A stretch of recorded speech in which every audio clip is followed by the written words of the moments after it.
A long time ago, I told a particular YouTube channel that I would give them plugs semi-regularly. I stopped doing that, not for any particular reason other than simply not remembering to, but go check out that Horror Gang channel. Well, I'm not happy that they included Neil Jordan's magnificent Company of Wolves in a series titled Craptober.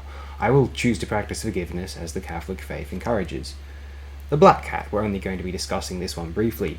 Fulci directs this film based off of an Edgar Poe story, and one which has been adapted to cinema 3 times prior to this film's release in 1981, and has received at least one since then.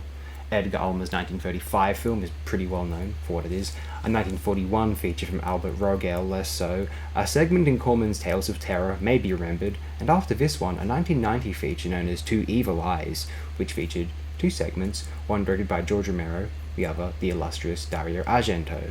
Argento's segment was the Poe portion, and both halves are, to my recollection, fairly disappointing endeavours from 2 characteristic visionaries, especially Argento, the very best of horror directors. It is rather easily arguable. I would suggest that Fulci's film is the more interesting of these. Fulci didn't have a sense of restraint then, although viewing the films he directed from 1979 to the close of his oeuvre now, it is quite plain to see that there were limitations and creative ceilings upon Fulci's output, though it was mostly due to the time period and its available technology. No digital, stocky film cameras, not much portability, traditional staging of sets, and a highly active, though analog, editing ethos. What makes Fulci's films tasteful has been, if nothing else, the passage of time. Tasteful in regard to their filmic composition, at least. I'm not referring to the content of the films, even, well, namely the excess gore, though even this is limited by a certain budgetary force field. Practical gore effects that looked this elaborate are quite costly. Consider how Fulci, or the equivalent of Fulci, would have made his films in the 1990s onward.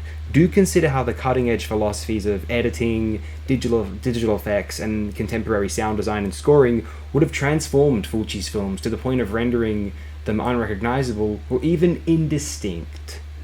At the time of their release, Fulci pushed horror abrasion as far as one could, cinematically. Now he appears a gallant, delicate artist of the celluloid form, especially in comparison to the seemingly infinite and uncaptivating, potentially, ease with which digital conjures, lazily, typically, sadly, vast genre images of no aesthetic depth or weight.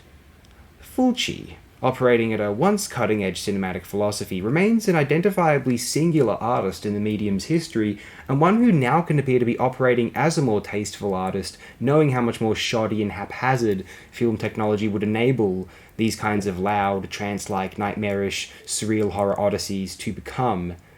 Very commendable Fulci work here, as I think all of his work after Zombie 2 is, to one degree or another, anyway.